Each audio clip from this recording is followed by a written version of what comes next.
What up, YouTube? Topaz Jason, and I got a pretty good show lined up for you today, man. First, we're gonna jump into the news. Then we're gonna jump into this album review for this new big K.R.I.T. Then we're gonna jump into an article from downloadpass.com. But before then, listen to a brief instrumental from underground producer Cashville Lion.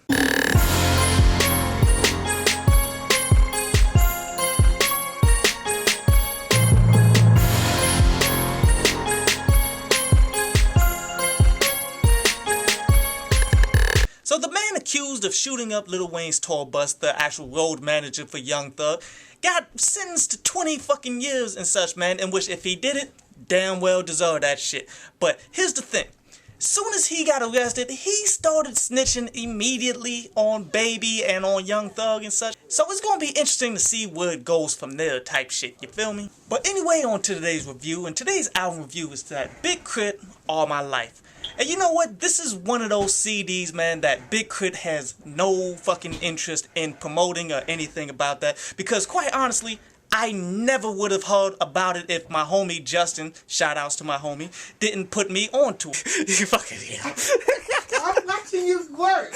See, what this is a group of older tracks from Big K.R.I.T. that RBC Records bought out so that Def Jam wouldn't get it. Now, RBC Records is actually the first record label that Big K.R.I.T. was with before he stepped up to Def Jam. And this happens all the time. Like, a lot of MCs that be on the way up and such, doing big things on the underground level, a lot of those dudes are signed to some independents with some connections, in which those connections lead them to the big time. This is why there was no single from Big K.R.I.T. This is why Big K.R.I.T. didn't really tweet it out or anything like that. It's mainly because he doesn't own the masters to any of this. Like, this is all the record label shit. So therefore, he's not getting paid for any of it. No royalties, no nothing. And this isn't a new thing to this industry, man. This is something that's really damn consistent. Like, have you ever just walked into a CD store and just browsed, my dude, and just try to find some new shit, and you come across one of your favorite MCs and it's like an album that you've never fucking heard about? This is that exact type of scenario, my dude. And quite honestly, for all of the Big K.R.I.T. fans that been anxious trying to say Big K.R.I.T. need to go back to who he was back in the day,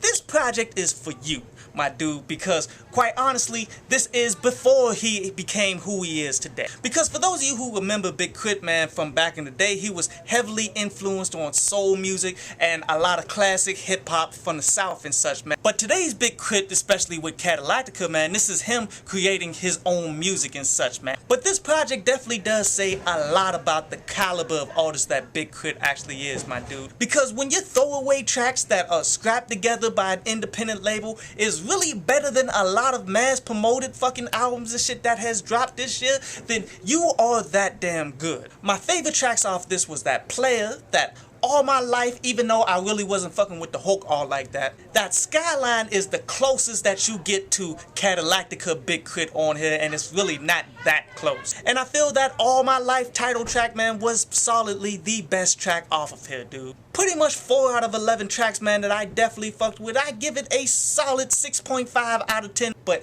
anyway, on to today's article from downloadpass.com. And today's article was about how the older generation and such, man, they let us the fuck down, man, as far as black people, my dude. Like, all of the people after the civil rights era and such, they really dropped the ball to getting us fucked up in the game and where we at now. Because the civil rights era, they fought back and pushed the envelope and got some actual rights on the damn books for us as a damn people. But instead of the next generation taking that and pushing it farther and shit, the next generation like, oh, we got this. So let's go ahead and enjoy the benefits of what that generation did. Quite honestly, they allowed us to hit a big ass circle to where we're back to where we at now, pretty much back in damn Jim Crow, my dude. And you see it all the time with these older black dudes try to come up and school the youth on what you need to do to survive, to make money and everything. And it's always, go ahead, work for the white man. That's how you go ahead and get yours, instead of building your own, standing out on your own 2 feet and shit. It's all about kissing corporate America's white ass in order for them to give you some little crumbs and shit so you can fucking eat, instead of us